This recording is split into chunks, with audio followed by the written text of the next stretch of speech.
18ஆம் படி கருப்பசாமி துணை. என் தங்க பிள்ளையே, இன்னைக்கு எப்படியாவது உன்கிட்ட பேசியே தீரணும்னு தான் இந்த கருப்பசாமி உன்னை தேடி வந்திருக்கேன். ஏன்னா உன் மனசில் நீ அவ்வளவு குழப்பங்களை சுமந்துக்கிட்டு அதையும் இதையும் நினச்சி கவலைப்பட்டு சந்தேகத்தோட வாழ்க்கையை வாழ்ந்துக்கிட்டு இருக்க. ஒரு நிமிஷம் கவலைப்படாமல் நான் சொல்கிறத மட்டும் கேளு. உன் கர்ம வினைகளையெல்லாம் தீர்த்து உன் கஷ்டங்களை போக்கி எல்லாவற்றையும் உனக்கான நல்லதாக நடத்தி கொடுப்பேன்னு நான் உனக்கு வாக்கு கொடுத்ததை நீ மறந்து விட்டாயா என் செல்லமே? நிச்சயமா இப்பவே உன் வாழ்க்கையில இருக்கிற எல்லா கஷ்டங்களையும் கவலைகளையும் காணாம போக செய்வேன். நீ மட்டும் எப்போதும் யாரையுமே உன் வார்த்தைகளாலோ செயலாலேயோ மற்றவர்கள் உடலாலோ மனசாலோ கஷ்டப்படாத அளவுக்கு பார்த்து நடந்துக்கோ. பேசும் வார்த்தைகளிலும் உன்னுடைய செயல்களிலும் எப்போதுமே மரியாதையும் கண்ணியமும் பணிவும் இருக்கும்படி பார்த்துக்கோ. ஏன்னா இன்னைக்கு வேணும்னா நீ இளமை காலத்துல பலமிக்கவனா இருக்கலாம். நாளைக்கு காலம் மாறும்போது உன்னை விட பலமிக்கவர்களால நீ கஷ்டப்படக்கூடாதுன்னா இப்போது அதுக்கு ஏற்றாற் போல நீ நடந்துக்கணும். இந்த கருப்பசாமியின் முகத்தை பார்த்தாலே உன் பிரச்சனைகள் அனைத்தையும் இப்போதே நான் முடிவுக்கு கொண்டு வந்துடுவேன்ற தைரியம் உனக்குள்ள வருதுதானே?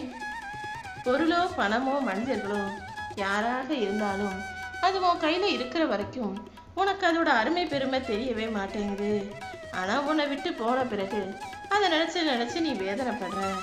அப்புறம் மறுபடியும் அதை எப்படி அடைவதுன்னு பல வழிகளை யோசிக்கிறாய். அதற்கு பதிலாக பொருளோ மனிதர்களோ பணமோ விஷயமோ எதுவாக இருந்தாலும் உன் கைகளில் இருக்கும்போதே அதை பத்திரமாக தக்க வைத்து கொள்வதுதான் சிறப்பானதுங்கிறத புரிஞ்சுக்கோ.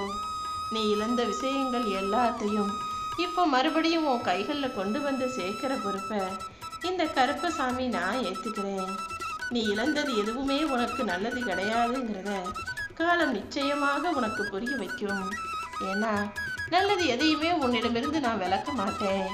ஆனால் கெட்டது எதுவாக இருந்தாலும் அதை முதல்ல விலக்கி வச்சுட்டு தான் நான் அடுத்த வேலையை செய்வேன். அப்படிதான் உனக்கான நல்லதே உன் வாழ்க்கையில நடத்திக்கிட்டு இருக்கேன். உனக்கு நல்லதில்லாத உன் வாழ்க்கைக்கு பொருத்தமில்லாத உனக்கு சந்தோஷம் தராத விஷயங்களையும் மனிதர்களையும் மட்டும்தான் உன் வாழ்க்கையிலிருந்து நான் விலக்கி வைக்கிறேங்கிறத நீ புரிஞ்சுக்கணும் என் தங்கமே. நீ ஏன் ஆச்சரியப்படக்கூடிய அளவுக்கு இப்போது உன் வாழ்க்கையில ஒரு அதிசயத்தை நடத்தி கொடுப்பதற்காக தான் உன்னை தேடி வந்தேன். நீயே யோசிக்க முடியாத அளவுக்கு மிகப்பெரிய அற்புதம் ஒன்று உன் வாழ்க்கையில நடக்க போகுது. நீ சற்றும் எதிர்பாராத நல்ல செய்தி ஒன்று உன் செவிகுளிர வந்து சேரப்போகுது என் செல்லமே. நீ எப்பவுமே அடுத்தவங்க கஷ்டப்பட்டா மனசு தாங்க மாட்ட. யாருக்காவது ஏதாவது ஒரு பிரச்சனைனா உடனே அப்படியே கஷ்டப்பட்டு கண் கலங்கி போவ.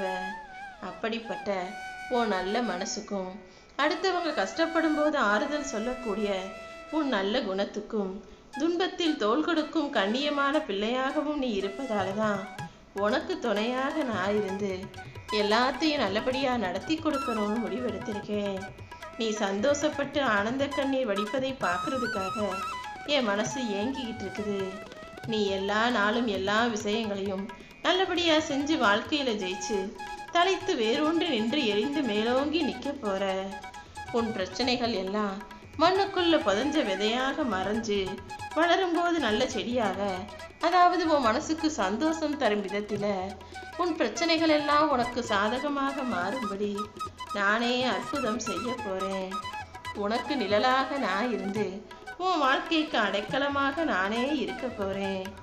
நீ நிம்மதியா வாழணும்னு நினைச்சு ஓடி ஆடி உழைச்சு களைச்சு சம்பாதிச்சு ஆடம்பரமா செலவு செய்யறது பெரிய விஷயம் கிடையாது. நல்லா சம்பாதிச்சு ஆடம்பரமா வாழ்றது வாழ்க்கை இல்லை. நோய் நொடி இல்லாமல் வாழ்வதுதான் வாழ்க்கைங்கிறத நீ புரிஞ்சுக்கோ.